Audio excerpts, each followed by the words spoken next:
All right, it's Friday. It's Crankworx Connect. That can only mean one thing. It is Maxxis Friday motivation.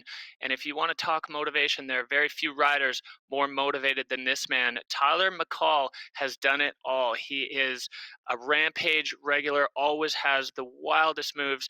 He is on our broadcast team for Slopestyle. Unfortunately, we don't have Slopestyle coming at you right now, but we do have Tyler McCaul. Tyler, welcome to Crankworx Connect. Thank you. How's it going? Well, it's pretty good. So you're in the garage. I'm here in this beautiful tent in the Fairmont and Whistler, and we're both pretty excited to see some racing back on. What do you think of this whole Crankworx Summer Series going on?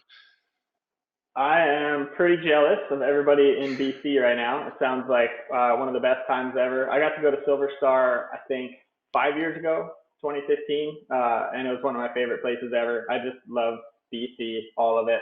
Yeah, I'm jealous. Seems like those guys and girls are having a lot of fun out there. No doubt. So are you still getting some opportunity to ride your bike at the moment? I wish I could say yes. I've been dealing with an injury since January, but I'm hoping to be back on the mountain bike any day now. I've just been riding the road bike, trying to get some strength back. But yeah, 2020 has not been awesome for multiple reasons. But yeah, 6 months of crutches. Now I'm on this sweet cane, and we're almost back to being able to ride that thing right there, which I can't wait for. Yeah, well, we can't wait to see you back on it. So we want to talk a little about, you're talking right now about injury, maybe trying to prevent injuries. Part of what goes into that is routine. And I want to ask you a little bit about your pre-race routine or pre-event routine, because obviously you're doing a lot of things out there. What's that look like? I usually try to get about 7 to 9 hours of sleep. Yeah, it depends on the schedule the next day, but I try to go to bed by 10, up by 6. But yeah, as I said, I'm sticking to that routine more often these days. I used to be kind of a night owl, but you get older, you go to bed earlier and wake up early. But yeah, that's kind Okay, of kind of my sleep routine. so you said here your worst pre-comp idea you've ever had was a burrito, but you're in love with them. Tell us about why it's a bad idea and what makes it so great. I'm a sucker for the gut bomb. You're hungry. You know you're gonna need fuel for the whole day, and burritos are just so fast, convenient, and awesome. So I And tend to delicious. eat those before events sometimes, and I usually regret it, but part of me doesn't because burritos are awesome. It's a delicate balance between delicious and athletic performance. All right, so It is. maybe you put down a burrito, and then you put down the run of your life in competition. Post comp routine. How important is it? What does it look like to you after? Do you need to wind down, or are you just straight fire after you finish?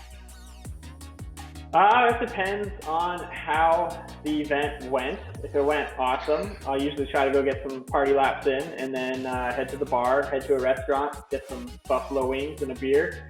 But yeah, I don't take it too serious. I don't go like for a recovery ride and spin out all the lactic acid.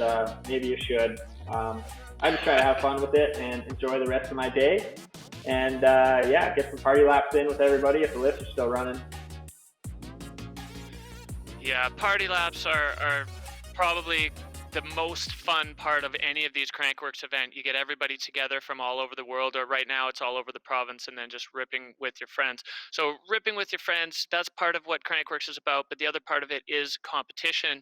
You're no stranger to it. We have the Maxxis Silver Star DH coming up today. You were saying you've ridden at Silver Star. What do you think the tire choice is going to be for the athletes on the track today?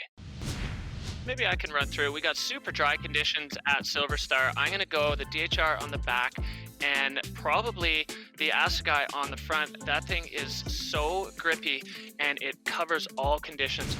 All right, Tyler, tire choice of the Whoop. day for the Silver Star Maxxis DH dry conditions. I am a sucker for the Minion DHF. I've run it since I was probably 15, and I rarely ever take that off and throw anything else on.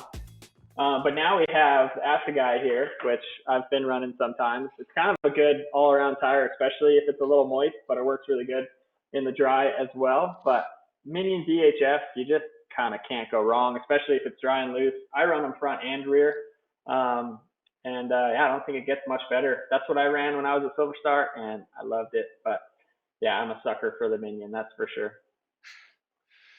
Yeah, the DHF is a magical blend of grip, rolling speed, all of it, and it says the F. You could throw it on the back, and it's fine. You can do some sweet skids and roost with it as well.